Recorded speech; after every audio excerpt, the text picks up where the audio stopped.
Hello guys, ഞാനും എൻ്റെ ഫ്രണ്ടും കൂടി ഇന്നൊന്ന് കറങ്ങാൻ ഇറങ്ങിയതാണ്. കറങ്ങി നടക്കുന്ന മുന്നേ വയറ് നിറക്കണമല്ലോ. ഒരു മീറ്റ് റോൾ കഴിക്കാൻ വേണ്ടി സ്ഥിരം കയറുന്ന കടയിൽ കയറിയതാണ്. പക്ഷേ മീറ്റ് റോൾ വന്നിട്ടില്ല.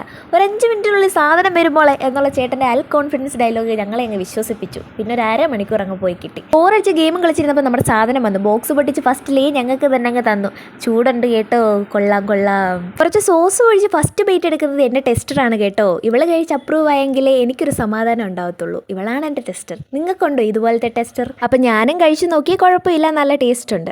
കടയെല്ലാം നിറയെ ക്രിസ്മസ് ഡെക്കർ ഐറ്റംസ് ആണ്. കാണാൻ തന്നെ നല്ല ഭംഗിയുണ്ടായിരുന്നു. ഇത് പിന്നെ നമ്മുടെ ഫേവറേറ്റ് സാധനം. ഇതൊക്കെ എവിടെ കണ്ടാലും നമ്മൾ വാങ്ങിച്ച് തിന്നും. നെല്ലിക്കയ്ക്ക് 5 രൂപയും മാങ്ങയ്ക്ക് 7 രൂപയായിരുന്നു. നല്ല ടേസ്റ്റ് ഉണ്ടായിരുന്നു. ഡ്രസ്സൊന്നും വാങ്ങിച്ചില്ലെങ്കിലും കടയിൽ കയറി കളക്ഷൻസ് ഒക്കെ നമ്മുടെ ഒരു വീക്ക്നെസ് ആയിപ്പോയി. അങ്ങനെ നേരെ ചെന്ന് കയറി നമ്മുടെ സ്വന്തം ചങ്ങനാശ്ശേരിയിലെ നമ്പർ 1-ലാണ്. ലേഡീസ് സെക്ഷനിൽ ഇഷ്ടംപോലെ കളക്ഷൻസ് ഉണ്ടായിരുന്നു. എല്ലാം അഫോർഡബിൾ ആയിട്ടുള്ള റേറ്റ്സേ ഉള്ളായിരുന്നു. ഈ കാണുന്ന പാൻസിനൊക്കെ വെറും 99 റുപ്പീസേ ഉള്ളായിരുന്നു. മെറ്റീരിയൽ ക്വാളിറ്റിയും അടിപൊളിയായിരുന്നു. പക്ഷേ ഞാൻ ഇവിടെ നോക്കി വെച്ചിട്ട് പോയൊരു പാവാടയാണ് ഇത് ഈ കാണുന്നത്. ഇതിന് വെറും 200 റുപ്പീസേ ഉള്ളായിരുന്നു. പക്ഷേ ഇപ്പോൾ ഇതിന് 499 ആയി. ആ വിഷമം മാറ്റാനായിട്ട് കണ്ണാടിയുടെ ഫ്രണ്ടിൽ ചെന്ന് 2 പോസും ഇട്ടിട്ട് വെളിയിറങ്ങിയപ്പോഴത്തേക്ക് നമ്മുടെ നോർത്ത് ഇന്ത്യൻ ചേട്ടന്മാർ അവിടെ നിന്ന് കമ്മൽ വിൽക്കുന്നു. ഏതെടുത്താലും 40. അതിലൊരു കമ്മലും വാങ്ങിച്ച് ബജ്ജിക്കടയിൽ നിന്ന് കുറച്ച് കോളിഫ്ലവർ ബജ്ജിയും വാങ്ങിച്ച് തിന്ന് ഒരു പാക്കറ്റ് ക്യാൻഡിലും കൂടെ വാങ്ങിച്ചിട്ട് നമ്മൾ വീട്ടിലോട്ട് പോകണം. അപ്പം അത്രയേ ഉള്ളൂ. ടാറ്റാ.